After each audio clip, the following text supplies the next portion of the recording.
കണ്ടൽക്കാടുകൾക്കിടയിലൂടെ നിങ്ങൾ ബോട്ട് യാത്ര പോയിട്ടുണ്ടാവും. ഇന്ന് ഞങ്ങൾ പോകുന്നത് അതുപോലെ ഒന്ന് എക്സ്പീരിയൻസ് ചെയ്യാനായിട്ടാണ്.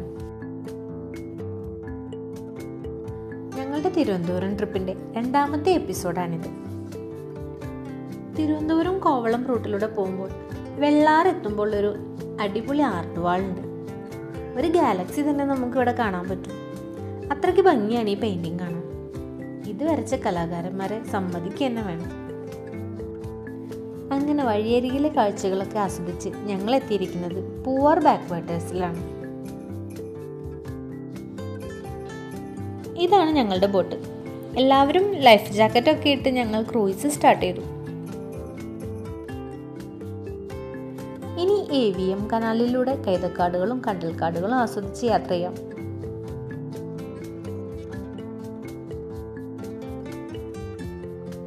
രണ്ട് മണിക്കൂറുള്ള ബോട്ട് ക്രൂയിസിന് 2200 രൂപയാണ് ടിക്കറ്റ് റേറ്റ് വരുന്നത്.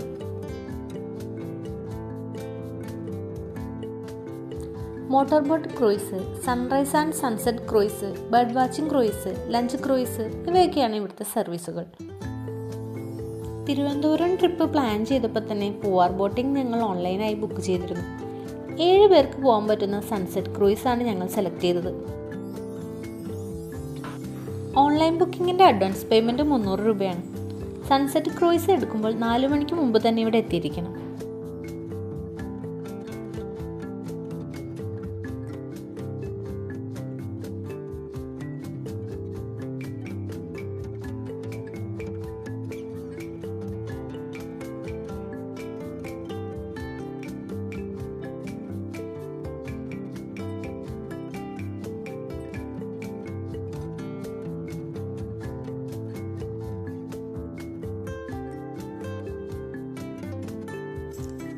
ഈ യാത്രക്കിടയിൽ അവിടെ എവിടെയായി ചില പക്ഷികളെയും കാണാൻ സാധിക്കും.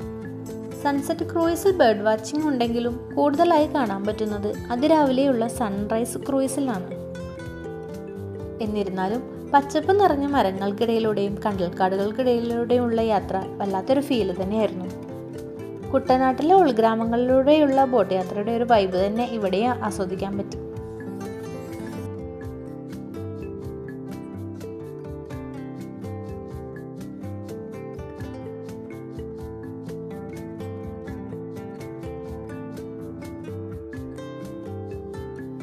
ഈ മാൻഗ്രൂവ് ഫോറസ്റ്റ് കഴിഞ്ഞ് കാണുന്നത് കോക്കനട്ട് ഐലൻഡ് ഏരിയയാണ്. നിറയെ തെങ്ങുകൾ നിറഞ്ഞിരിക്കുന്ന ഏരിയയാണിത്.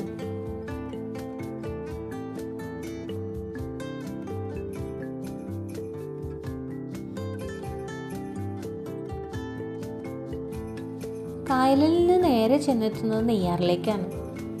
നെയ്യാറിൻ്റെ സെൻട്രലിൽ തന്നെയുള്ള കുരിശും പാറയും മദർ മേരി സ്റ്റാച്ചുവും ഒക്കെ ഇവിടുത്തെ പ്രത്യേക കാഴ്ചകൾ തന്നെയായിരുന്നു.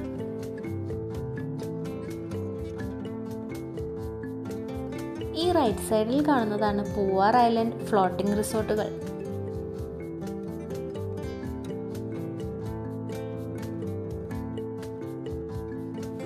ഈ ഒരു റോക്ക് കണ്ടിട്ട് എന്ത് തോന്നുന്നു? ഒരു ആനയുടെ ഷേപ്പ് തോന്നുന്നുണ്ടോ? എന്നാൽ ഇതാണ് എലിഫന്റ് റോക്ക്. ഇനി സൺസെറ്റ് കാണാനായിട്ട് പോകുന്നത് ഗോൾഡൻ സാൻഡ് ബീച്ചിലേക്കാണ്. കായലും നദിയും കടലും ഒന്നിക്കുന്ന ചുരുക്കം ചില ബീച്ചുകളിൽ ഒന്നാണ് പൂവാർ ഐലൻഡ് ബീച്ച്. സ്വർണ്ണത്തരികൾക്ക് സാമ്യമുള്ള മണൽപ്പരപ്പായതിനാൽ ഗോൾഡൻ സാൻഡ് ബീച്ച് എന്നും ഇതറിയപ്പെടുന്നു. ഇനി സൺസെറ്റ് കഴിയുന്നതുവരെ നമുക്ക് ഇവിടെ സ്പെൻഡ് ചെയ്യാം. ബീച്ചിലേക്ക് കാലെടുത്തു വെച്ചപ്പോൾ തന്നെ ഞങ്ങളെ ആകർഷിച്ചത് കുതിരസവാരിയും ഒട്ടകസവാരിയായിരുന്നു.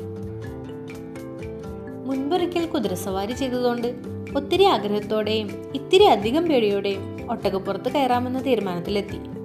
പേടിയുടെ മെയിൻ കാരണം എൻ്റെ കൂടെ തന്നെ ദേവും ഉള്ളതുകൊണ്ടാണ്.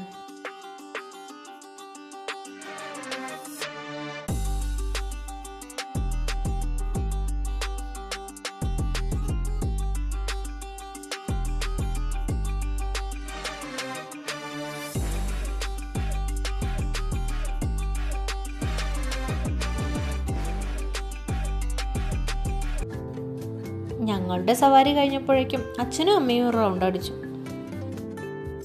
പിന്നെ അങ്ങോട്ട് ദേവുവിൻ്റെ പ്ലേ ടൈം ആയിരുന്നു. മണ്ണപ്പം ചുട്ടും കിടന്നും മറിഞ്ഞും ദേവു ആർമാദിക്കായിരുന്നു.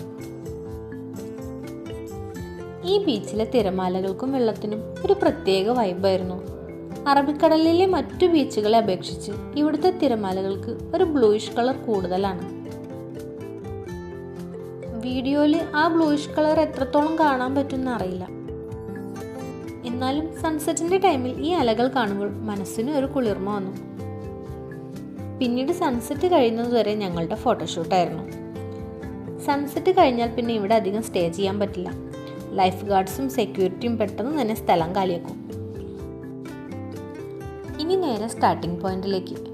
നെയ്യാറിലൂടെയാണ് റിട്ടേൺ യാത്ര. ബീച്ച് റിസോർട്ടിലെ നൈറ്റ് പ്രോഗ്രാംസ് ഒക്കെ ഒരു വേറെ മൂഡ് തന്നെയാണ്.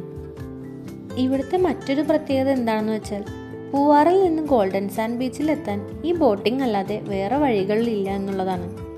അതുകൊണ്ട് തന്നെ മറ്റുള്ള ബീച്ചുകളെ അപേക്ഷിച്ച് ഇവിടെ പൊതുവെ തിരക്ക് കുറവായിരിക്കും. സമയം 6:30 ഞങ്ങൾ തിരിച്ചെത്തിയത്. 2 മണിക്കൂറൊക്കെ എത്ര പെട്ടെന്നാണ് കഴിഞ്ഞത്. ഇനി തിരിച്ച് പത്മനാഭന്റെ മണ്ണിലേക്ക്.